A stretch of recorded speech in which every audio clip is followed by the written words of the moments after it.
Hello दोस्तों, कैसे हैं आप लोग। उम्मीद है अच्छे ही होंगे। तो चलिए, आज 2011 से 23 का एक भाग में नहीं अटा था, तो हम लोग भाग 2 लेकर आ गए हैं। तो एग्जाम में यहीं से 8 ऑब्जेक्टिव आ जाएगा, फिक्स रखिएगा। अगर भाग 1 देखना चाहते हैं तो मेरे प्ले लिस्ट में जाके भाग 1 देख सकते हैं। तो चलिए पहला प्रश्न की ओर बढ़ते हैं।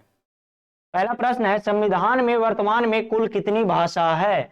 तो संविधान में बता दें मित्रों कि वर्तमान में कुल 22 भाषा है। संविधान में वर्तमान में कुल कितनी भाषा है जी, तो 22 भाषा है। अगला सवाल, ग्राम कचहरी का प्रधान कौन होता है। तो ग्राम कचहरी की बात किया जाए तो ग्राम कचहरी का प्रधान होता है सरपंच। लेकिन अगर पूछे कि ग्राम कचहरी की जगह पे पूछ दिया जाए कि ग्राम पंचायत का प्रधान कौन होता है, तो मुखिया होगा। लेकिन अगर ग्राम कचहरी पूछा जाए तो क्या हो जाएगा जी, सरपंच।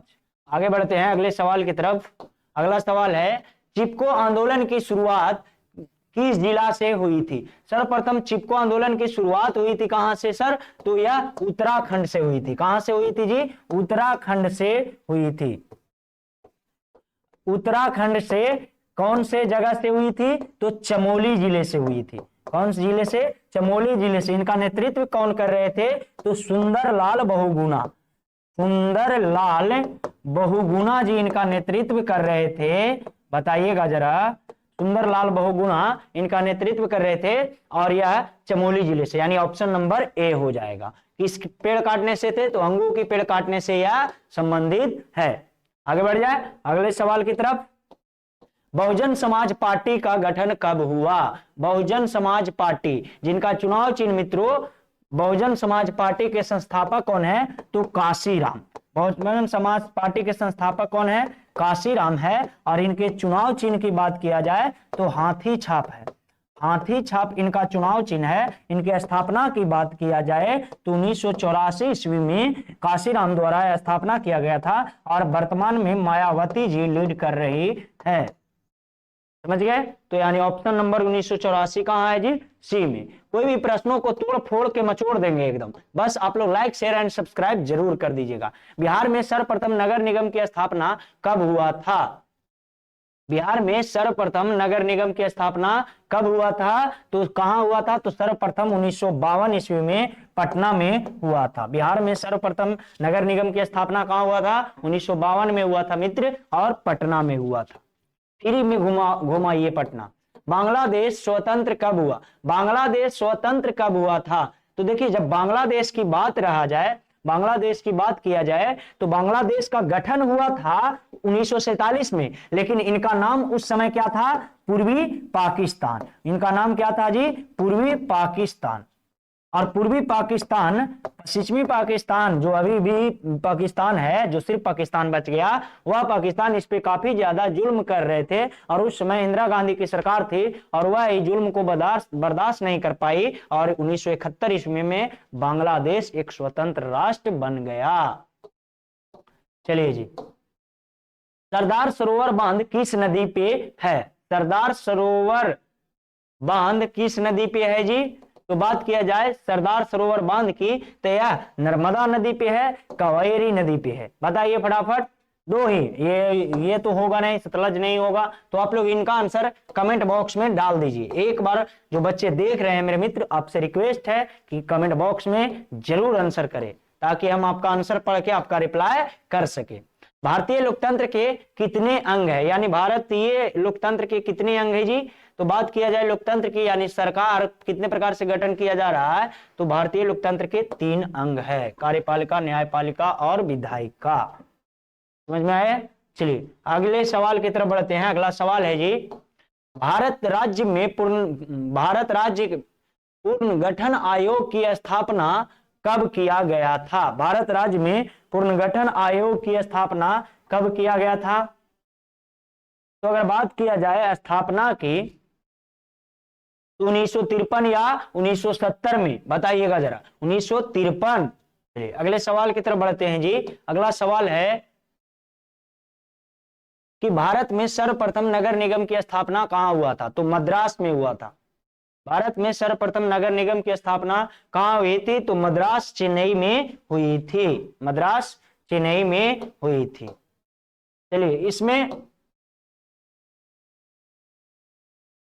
आप कमेंट बॉक्स में कीजिएगा ये या ए, कमेंट बॉक्स में आंसर दीजिएगा। चलिए अगले सवाल की तरफ बढ़ लेते हैं जी। अगला सवाल है राज्य पुनर्गठन आयोग के अध्यक्ष कौन थे? राज्य पुनर्गठन आयोग के अध्यक्ष कौन थे? तो इनका अध्यक्ष थे फजल अली। कौन थे थी? ऑप्शन नंबर ए ध्यान में रखिएगा, फजल अली। अगले सवाल की तरफ बढ़ते हैं। अगला सवाल है मित्रों कि नर्मदा घाटी परियोजना से संबंधित है। कहां, किस राज्य से संबंधित है नर्मदा घाटी परियोजना? तो यह गुजरात घाटी से, गुजरात से यह संबंधित है। नर्मदा घाटी परियोजना किस नदी, किस राज्य से संबंधित है? तो गुजरात राज्य से संबंधित है। हाँ, सरदार सरोवर बांध किस नदी पे है जी? तो इसका आंसर हम लोग जानते हैं कि नर्मदा नदी पे, ऑप्शन नंबर सी। चलिए अगले सवाल की तरफ बढ़ लेते हैं। अगला सवाल है जी भारत में सर्वप्रथम नगर निगम की स्थापना, ये तो हो गया सर, राज्य ये भी हो गया। चलिए अगला सवाल है लक्ष्मी गणतंत्र भारत के किस राज्य में स्थित है? तो अपना बिहार में स्थित है। बिहार के किस जिले में? वैशाली जिले में लिच्छवी गणतंत्र स्थित है। तो कहां है ऑप्शन? तो ऑप्शन ही नहीं है इसमें। तो बात किया जाए तो कहां स्थित है जी? बिहार के वैशाली जिले में, वैशाली जिले में। समझ रहे मित्र, लिच्छवी गणतंत्र। चलिए अगले सवाल की तरफ बढ़ लेते हैं। अगला सवाल है मुस्लिम लीग की स्थापना कब हुई? मुस्लिम लीग की स्थापना की बात किया जाए तो मुस्लिम लीग, मुस्लिम पार्टी की स्थापना 1906 ईस्वी में हुई थी, 1906 ईस्वी में। चले दोस्त अगले सवाल, राज्य का प्रथम नागरिक कौन होता है? तो कोई भी राज्य पूछ रहा है तो राज्य का प्रथम नागरिक वहां का राज्यपाल होता है। कोई भी राज्य का प्रथम नागरिक राज्यपाल होता है। यहीं से बता दिया जाए कि देश के प्रथम नागरिक कौन होता है? देश का प्रथम नागरिक की बात किया जाए तो देश का प्रथम नागरिक राष्ट्रपति होता है। कौन होता है जी? राष्ट्रपति महोदय जी देश के राष्ट्रपति होते हैं, देश के पहले नागरिक होते हैं। आइए, किसने कहा था कार्यपालिका में ऊर्जा होनी चाहिए? तो विधायिका में दूरदर्शिता होनी चाहिए, जबकि न्यायपालिका में सत्य के प्रति निष्ठा होनी चाहिए। तो अब्राहम लिंकन ने कहा था लोकतंत्र जनता का, जनता द्वारा जनता के लिए शासन है। यह कथन कौन कहे थे? तो अलेक्जेंडर हैमिल्टन द्वारा कहा गया था। वीवीआई सवाल है, MVVI है, इसे ध्यान में रखिएगा। अगला सवाल है जी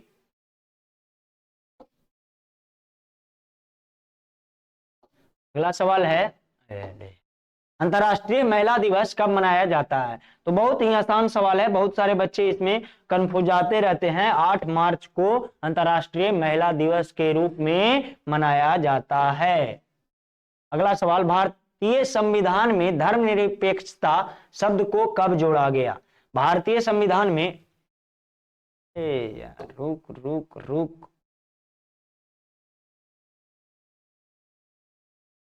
हाँ, यहाँ हो गया। चलिए कोई दिक्कत नहीं जी, बस एक सवाल बार है। भारतीय संविधान में धर्मनिरपेक्षता शब्द को कब जोड़ा गया? बताइए फटाफट। तो बात किया जाए तो 1976 में जोड़ा गया था धर्मनिरपेक्षता को, संविधान के 42वें संशोधन के तहत। संविधान के 42वें संशोधन के तहत जोड़ा गया था, समझ लीजिएगा। यह 1976 ईस्वी में। चलिए अगले सवाल की तरफ बढ़ जाए। अगला सवाल है जी धर्मनिरपेक्षता कहते किसको है सर? तो सरकार किसी भी धर्म को न तो पक्षधर कर सकती है और न ही उस धर्म को नीचा समझ सकती है, न ही किसी धर्म के बारे में पक्षधर कर सकता। कहने का मतलब किसी धर्म को न ऊंचा दिखा सकता, न ही किसी धर्म को नीचा दिखा सकता, यानी ऑल इज इक्वल। न ही किसी धर्म को मानने से मनाही कर सकता है सरकार, और न ही किसी धर्म को बढ़ावा देने से रोका जा सकता है। सरकार द्वारा नहीं दिया जाएगा, यानी प्रचार प्रसार में नहीं रोका जाएगा। कहते हैं 17वीं लोकसभा चुनाव कब हुआ था। बताए थे मित्रों कि अब की बार होने वाला लोकसभा चुनाव 18वीं लोकसभा चुनाव है, यानी कि 2019 में हुआ था। 18वीं लोकसभा चुनाव आप लोग जिस वर्ष एग्जाम देंगे 2024 यानी कि 2024 ईस्वी में होगा। आगे बढ़े, भारत कब आजाद हुआ, कमेंट बॉक्स।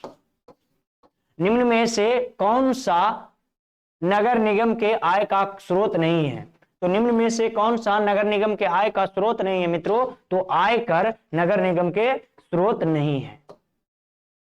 आगे बढ़े, ग्राम कचहरी के मुकदमे सुलझाए जाते हैं, तो ग्राम कचहरी में दोनों प्रकार के मुकदमे सुलझाए जाते हैं, दीवानी भी फौजीदारी मामले भी। फटाफट आंसर देखते चलिएगा। निम्नलिखित में से किस देश की महिलाएं आज भी मताधिकार से वंचित है, तो किस देश की महिलाएं जी, तो सऊदी अरब की महिलाएं आज भी वोट नहीं दे सकती है। सऊदी अरब एक ऐसा देश है जहां की महिला वोट नहीं दे सकती है। भारत का वित्तीय राजधानी किस शहर को कहा जाता है, तो बिहार की राजधानी कौन है, पटना। भारत की राजधानी नई दिल्ली, और वित्तीय राजधानी की बात किया जाए तो Mumbai. Option number C is the right answer. चलिए अगला सवाल, भारत में औरत के लिए आरक्षण व्यवस्था किस संस्था में है, तो भारत में औरतों के लिए आरक्षण व्यवस्था पंचायती राज व्यवस्था में है मित्रों। और यह कितना प्रतिशत आरक्षण है, तो 50% आरक्षण है। कभी कभी ये भी सवाल पूछा जाता है, कभी कभी क्या हर वक्त ये सवाल भी पूछा जाता है कि औरतों के लिए कितना आरक्षण है। चलिए अगला सवाल, निम्नलिखित व्यक्तियों में से कौन लोकतंत्र के रंग भेद के विरोधी नहीं थे, मार्टिन लूथर थे, ओलंपिक दावा टॉमी स्मिथ एवं जॉन कॉर्लिस वो भी थे, जेड गुडी नहीं थे। ऑप्शन नंबर बी हो जाएगा, जेड गुडी। चलिए अगले सवाल की तरफ बढ़े। अगला सवाल है दोस्त, जब हम लैंगिक विभाजन की बात करते हैं तो हमारा अभिप्राय होता है, जब हम लैंगिक विभाजन की बात करते हैं तो हमारा अभिप्राय क्या होता है, स्त्री और पुरुष के बीच जैविक अंतर। लैंगिक मतलब लिंग संबंधित, लैंगिक मतलब लिंग संबंधित अंतर की बात करते हैं तो स्त्री और पुरुष के बीच के जैविक अंतर। सांप्रदायिकता राजनीति आधारित होती है, सांप्रदायिकता राजनीति किस पे आधारित होती है दोस्त, तो बात किया जाए धर्म पे। सांप्रदायिकता की राजनीति किस पे, तो धर्म पे। अगला सवाल है, धर्म को राजनीति से अलग नहीं किया जा सकता है, यह किसने कहा था, तो धर्म के राजनीति से अलग नहीं किया जा सकता है, महात्मा गांधी जी ने कहे थे। अगले सवाल की तरफ बढ़े। अगला सवाल है, सांप्रदायिकता राजनीति के अर्थ से संबंधित निम्नलिखित कथनों पर गौर करें और सांप्रदायिकता राजनीति किस पर आधारित है, किस आधार पर आधारित है। एक धर्म के दूसरे धर्म को समुदाय बनाने में, तो बात किया जाए, देखो सांप्रदायिकता की बात किया जाए तो इसमें देश दोस्त लगा लेना, एक धर्म दूसरे धर्म से श्रेष्ठ है, इस पे आधारित है। आगे, कौन से संशोधन अधिनियम द्वारा सरकार का तीसरा स्तर बनाया गया था, तो कौन से संशोधन द्वारा, तो आपको बता दें 73वां संशोधन। 73वां संशोधन 1993 में हुआ था। इसके तहत सरकार का तीसरा अंग बनाया गया था, विधायिका, कार्यपालिका और न्यायपालिका, यानी तीसरा स्तर बनाया गया। निम्न में से कौन सा पंचायती राज व्यवस्था का दूसरा स्तर है, ग्राम पंचायत, पंचायत समिति और जिला परिषद। तो जिला परिषद तो है ही नहीं, तो यानी ऑप्शन नंबर बी हो जाएगा राइट आंसर, पंचायत समिति। अगले सवाल की तरफ बढ़ा लेते हैं जी। अगला सवाल है, पंचायती राज व्यवस्था में सर्वप्रथम किस राज्य में लागू किया गया था, पंचायती राज व्यवस्था सर्वप्रथम किस राज्य में लागू किया गया था, तो आपको बता दे तो यह सर्वप्रथम राजस्थान में लागू किया गया था, और राजस्थान के किस जिले में, नागौर जिले में। और यह कब हुआ था, 2 अक्टूबर 1959 ईस्वी को सर्वप्रथम लागू किया गया था। ध्यान रखिएगा, कब भी बहुत बार पूछा गया है, इसको भी ध्यान में रखना है। ग्राम कचहरी का प्रधान होता है, कौन होता है जी, अभी बता दिए थे, सरपंच। पहला क्वेश्चन कमेंट बॉक्स में छाप दीजिए। भारत में किस प्रकार की शासन प्रणाली है, तो भारत में बात किया जाए तो भारत में संघीय और संसदीय शासन प्रणाली है।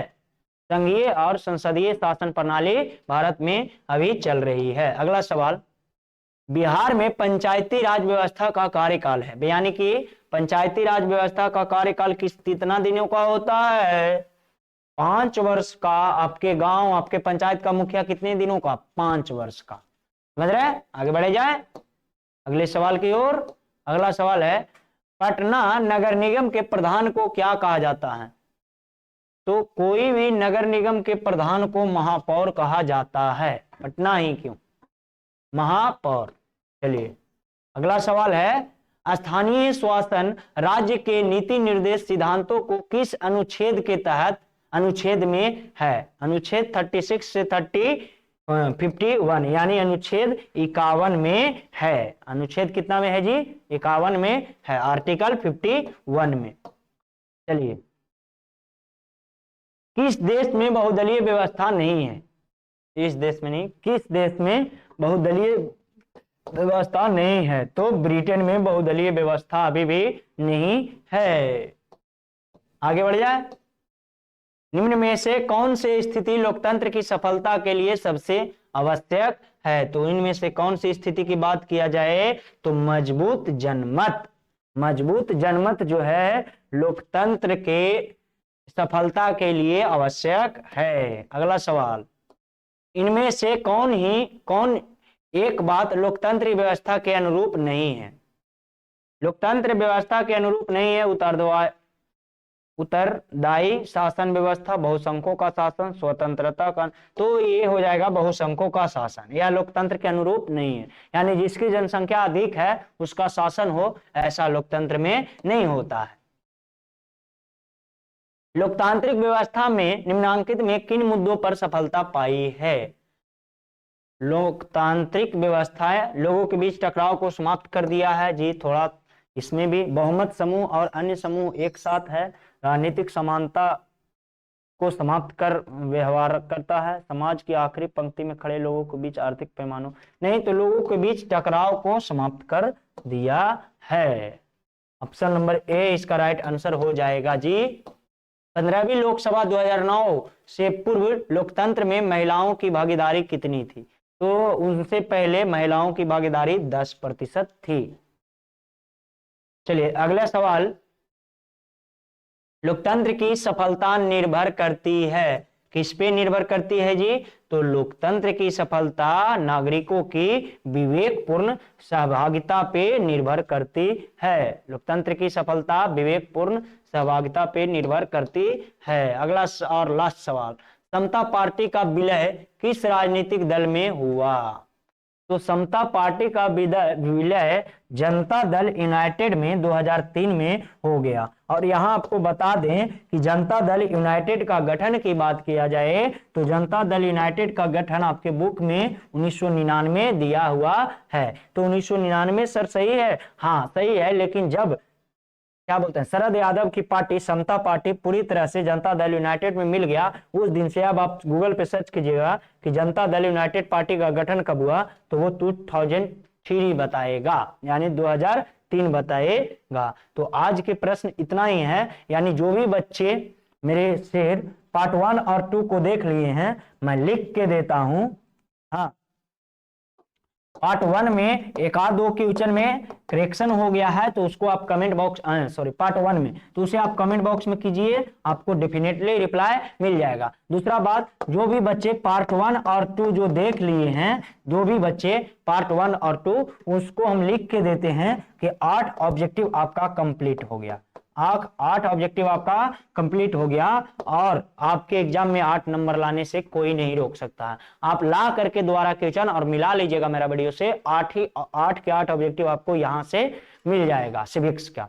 तो चलिए मित्रों, फिर मिलेंगे नेक्स्ट क्लास में। तब तक के लिए खुश रहिए, मुस्कुराते रहिए, हंसते रहिए, तैयारी करिए, खूब पढ़िए, खूब बढ़िए। फिर मिलेंगे नेक्स्ट क्लास में। जय हिंद।